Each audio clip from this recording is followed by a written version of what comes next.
The wind from the north roared over the misty waters of the Bakdong River. Beneath the cold surface, rows of sharp wooden stakes lay hidden, waiting in silence for the moment to awaken. On the shore, the gleaming armor of Tron warriors stood motionless like bronze statues amid the evening haze, their eyes fixed downstream, where the Mongol fleet surged forward, thundering like a coming storm. One side, an empire that had conquered all of Asia. The other, a small nation by the shores of the South Sea.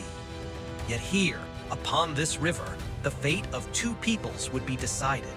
And when the war drums thundered like the voice of heaven, the tide began to ebb. The iron-tipped stakes of Đại Việt rose from the depths, the blades of the land itself now bared and waiting. Trần Hưng Đạo, the man who held the destiny of the nation in his hands, nodded softly. The flame of victory ignited. Bakdong rose once more in fury. History turned a glorious page for Đại Việt, where wisdom and courage made even the hooves of the Mongol horses bow low.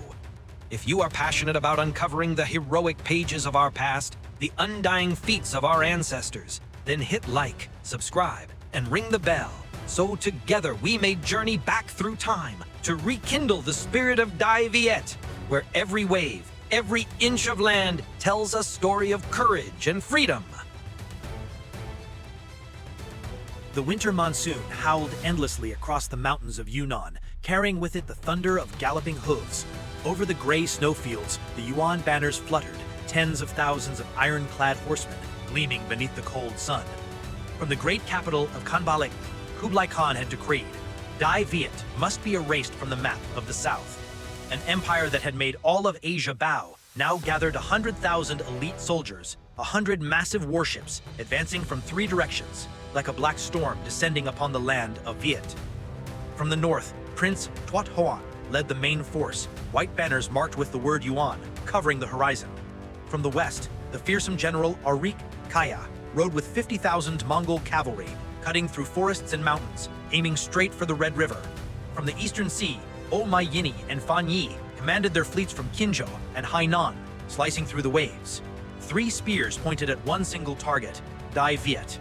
Yet, before this storm, in a humble encampment by the banks of Van Kiep, the Grand Commander Trần Hưng Đạo sat calmly before the map of his homeland. He watched the oil lamp flicker in the wind and smiled gently. They are strong, but they do not understand this land. We do. Every blade of grass, every current of water, Đại Việt will fight with wisdom, not with brute force. No grand fortress was built. Instead, he divided his army into small mobile units, spreading them across Van Kiep, Thonglong, and Thiên Churong. Hidden detachments lay waiting among bamboo forests, rice fields, and riverbanks. The entire nation became one boundless battlefield. The people dismantled their homes, hid their grain, and retreated into the forests. The birds fell silent. The villages lay still. Đại Việt, silent to the point of terror. When General Arik Kaya crossed the border, he thought he had entered a land already conquered. Only forests, mountains, and an unnatural stillness greeted him. Has this land died? He muttered, gripping the hilt of his sword. But less than half a day later, as his troops crossed the Kwewa stream, the sky exploded. From both cliffs, boulders thundered down. Poisoned arrows darkened the heavens. Cries of "Shatat! Kill the Mongols!" echoed like thunder. From the forests, the Tron soldiers burst forth like a breaking flood. Mongol horses screamed, rearing and trampling their own riders. Banners shattered, formations collapsed. Arik Kaya roared, "I can't see them! They're everywhere!" The battle lasted but moments, long enough to dye the Kwewa stream red. And then, as swiftly as they came, the Tron warriors vanished into the forest. No footprints, no voices. Only the stench of blood and the wail of the wind through the rocks. Arik Kaya trembled. He knew he had walked into a trap, but there was no turning back. Far away, the torches of Yuan army still poured into Đại Việt like a breaking tide, unaware that each step forward was a step deeper into the snare. Meanwhile, on the eastern sea, the great sails of Umani's fleet cut through the waves. He stood proudly at the prow, convinced that Thong Long was but days away. But then, in the dead of night, the skies above Van Don burst into flame. The brilliant naval commander Trong Kong Yu unleashed his fire ships, turning the enemy's vast grain fleet into an inferno. Zhang Wenhu, the supply general, fled in terror as food and munitions burned into a sea of fire. The East Sea roared with the clash of steel, the howl of wind, and the screams of the dying. Word of the disaster spread. Tuat Hon, enraged, smashed his bronze table and swore, "I will capture the Tron King alive and sacrifice him beneath my banner." But in Tong Long, King Tron Nyong Tong had already ordered a full withdrawal, taking with him the people, the food, and the boats, leaving behind an empty capital. A colossal trap now waited, its gates wide open. On the 4th day of the 12th lunar month, 1287, the gates of Thong Long swung wide. Tuat Hon galloped through, banners flying, weapons gleaming, but there was no one. No citizens, no soldiers, no sound. Only the wind howling through rooftops and doors creaking in the void. He threw back his head and roared, "Cowardly savages! Have they all fled?" But no one answered. From afar, hidden in the shadows of the Thiung Phúc forest, Trần Hưng Đạo smiled faintly. "No, we are not running. We are leading you to the place where you will kneel." The northern storm that thought it had descended upon Đại Việt was, in truth, being drawn into a whirlpool of death, a storm that bore the name Đại Việt itself. Thong Long, once the beating heart of a thriving nation, now lay silent, a desolate plain of ashes and ruins. Yuan banners fluttered over crumbling walls. The smoke from burned villages mingled with the pale dawn mist. Tuat Huan rode through the empty citadel, sword drawn, his eyes red with rage. This is the capital? A city with no people? A country without a soul? His voice echoed against the ruined stone, rebounding like the mocking laughter of heaven and earth. But he did not know that every inch of that emptiness was part of a masterful game crafted by the Grand Commander, Trần Hưng Đạo. From the moment the Yuan army advanced, the general ordered the scorched earth strategy, evacuating the populace, hiding the grain, burning the boats, and scattering spies across the land. Wherever the invaders went, they found only dry fields, shallow rivers, dark forests, and the suffocating silence of a waiting land. On the misty hills of Dongjiao, beneath the glimmer of dew on forest leaves, Trần Hưng Đạo gathered his generals. A great torch flickered between them. He pointed to the map and spoke, his voice calm, resonant, and heavy with resolve. They are many, but blind.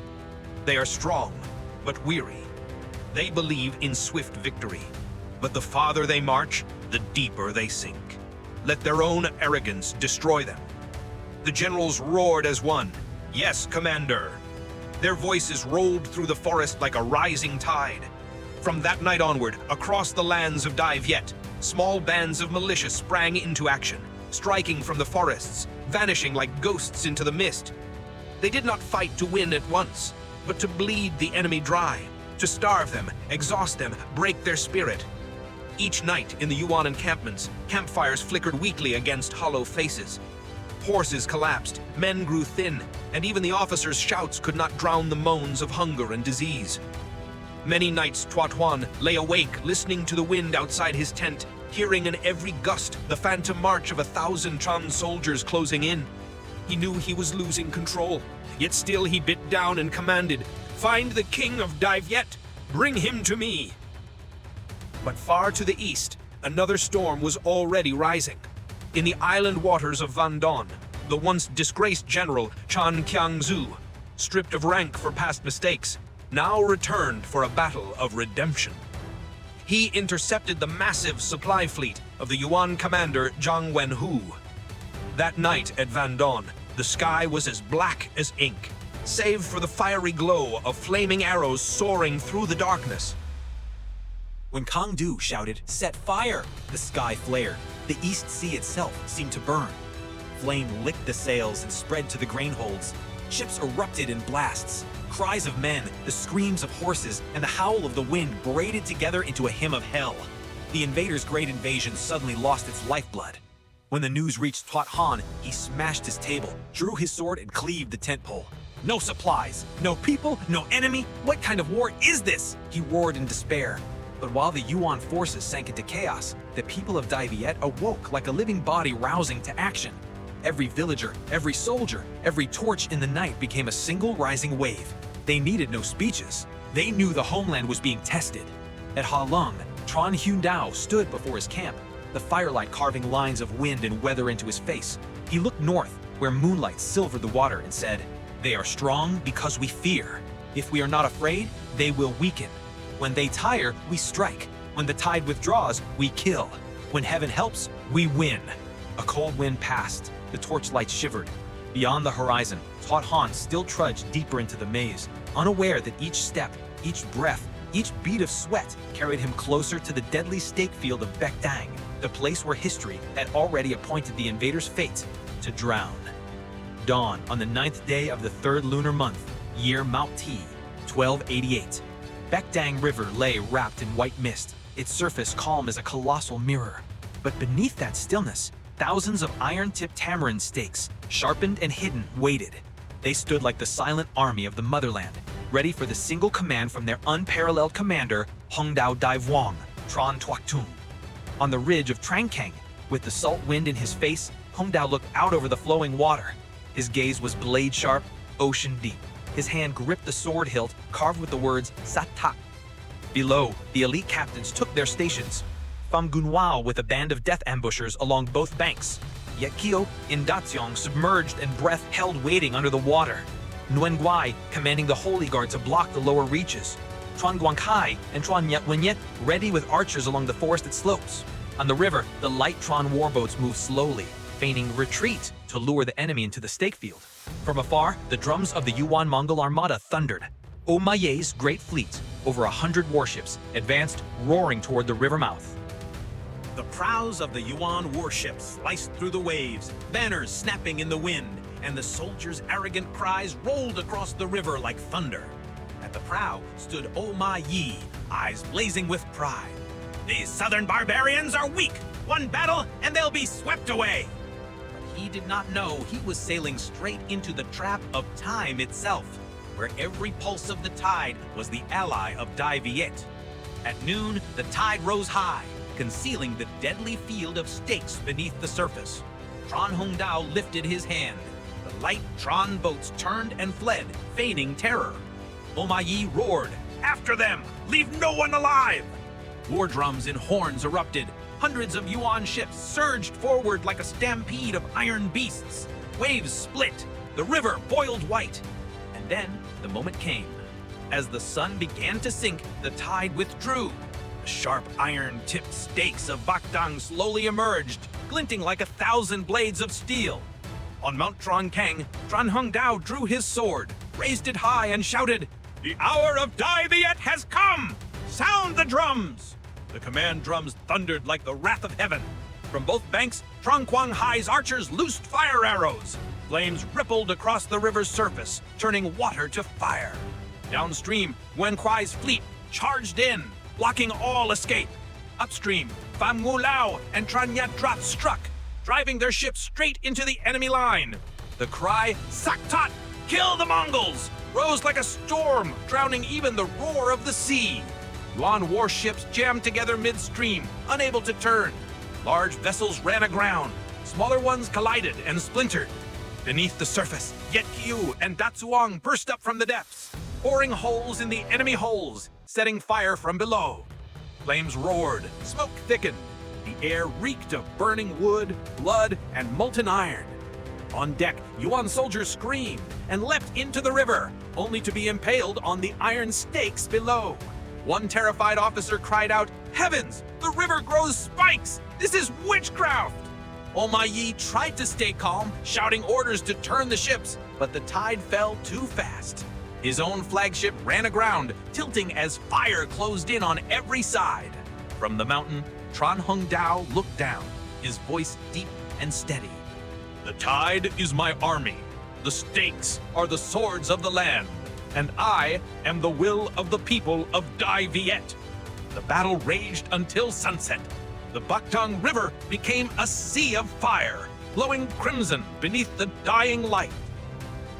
Corpses of ships, men, and horses drifted toward the banks, floating, tangled together in a mournful carpet of death. The finest army of the Mongol Empire utterly destroyed. When the drums finally fell silent, Trần Hưng Đạo remained still, watching the smoke rise from the river. There was no cheering, no drunken triumph, only quiet words to his aides. Today, the river runs red with blood, but tomorrow it will be blue again. For the people of Viet fight only when peace must be protected. That day, the Bakdang River carried not only the scent of smoke, but the scent of freedom, the scent of a nation that had learned to stand tall. As the sun sank, its crimson light lingered on the water. The battlefield, still veiled in ash and flame, was littered with wrecked ships and drifting corpses, mingled with broken spears, shattered armor, and the blood of invaders who once trampled half the world beneath their hooves. When word reached Tho Toan, the Yuan commander-in-chief, he froze in disbelief. The name Bakdang, absent from his war plans, had become the graveyard of an empire's pride. Cold sweat slid down his temples. He understood then. The Mongol Empire had met its ruin in Đại Việt. But he could not turn back. He could not return in shame. "Withdraw!" he shouted, his voice trembling through the night like the cry of a wounded beast. He split the remnants of his forces. One column, led by Chic Do Ni, turned toward Chi Long, hoping to escape swiftly through the mountains. The other, under Tho Toan himself, moved toward Noi Bang Pass, a treacherous route but close to the frontier. Along the narrow mountain paths, Yuan banners hung in tatters. Armor was caked with mud, and the labored breaths of horses blended with the groans of the dying. But Trần Hưng Đạo was waiting. From Trang King, he sent the final command. They flee, spare none. They weaken, strike. Đại Việt leaves no shadow of the invader behind. At Chi Long, Trang Yat Nut had already set the ambush. In the mist-shrouded valley, as the Mongol cavalry wound through the gorge, the war drums thundered. Shouts erupted like thunder, flaming arrows rained down like falling stars, horses shrieked, men screamed, rocks tumbled from the cliffs. Within moments, thousands of Yuan soldiers were crushed and buried. Chic Do Ni cried for retreat, but it was useless. The Chi Long Valley ran red, the clash of steel and stone echoing through the night like the weeping of a defeated army. When Tho Toan heard the news, his face turned pale. But before him lay only one path, Noi Bang Pass, and behind him, an ocean of fire closing in. On the 11th day of the 5th month, 1288, the Mongol army marched into the mist-covered mountains, unaware they had entered a Bakdang on land. A horn blared across the cliffs, thunder rolling from peak to peak, and from both sides the Tron warriors descended like a storm. Stones, arrows, and fire rained down. The sky burned, the earth roared. The invaders screamed in chaos, horses trampled men, and the cry, "Sat that! Kill the invaders!" echoed through the mountains like the voice of the gods. Terrified, Prince Tho Toan fled, hiding in a copper tube to escape, a shame that history would never forget. The Battle of Noi Bang ended in ruin. Rain mixed with blood. Streams ran red as the Mongol army broke apart in despair. By the 19th day, the last of them crossed the border, starved, broken, and defeated. Behind them, Đại Việt stood tall amid the smoke, unbowed and eternal. Upon a hill, Trần Hưng Đạo gazed northward and spoke, "Đại Việt is small, but its people's hearts are vast. Our strength lies not in swords, but in those who dare to die for their homeland." The wind whispered through the bamboo, the spirits of fallen warriors still marching in its breath. At dawn, the mist lay heavy on the Bakdang River, where sharpened wooden stakes still gleamed beneath the morning sun, 1,000 blades carved into the memory of the land. And from the river's quiet depths rose the undying spirit of Đại Việt, spreading through mountains and skies alike, forever unyielding. The war had ended, yet across Đại Việt, every heart knew they had forged an immortal epic. On the riverbank, mothers, wives, and children embraced in tears, for this victory belonged not to kings or generals, but to the people. When news of triumph reached Thang Long, Emperor Chan Yun Tong journeyed to Bakdang to give thanks to heaven and earth. He knelt by the river, his voice rising with the wind. "Thanks to heaven, to earth, and to the people. The blood shed today shall become the foundation of tomorrow's freedom." Beside him, Trần Hưng Đạo bowed low, tears falling into the sacred soil. The tears of a hero who knew the true cost of peace. Amid the ashes, the sounds of hammers and children's laughter rose again. Đại Việt was reborn, not by command, but by the indomitable will of its people. The Mongol invaders would never again dare to cross its borders. Even Kublai Khan, conqueror of Asia and Europe, was forced to admit there is a nation in the south, small yet unyielding. From No Quin's victory in 938 to Trần Hưng Đạo triumph in 1288, the Bac Dang River became the meeting place of water and sky, where history met the soul of a nation. 1,000 years later, the Vietnamese still stand by that river, hearing in the wind the echo of Sat Tat, the cry of freedom.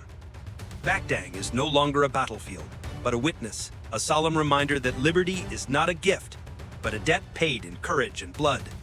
As the sun sets, the river burns red, not with blood, but with freedom, pride, and rebirth. And it still flows, carrying an eternal vow upon its waves. This land of Đại Việt, through all the ages, shall never bow.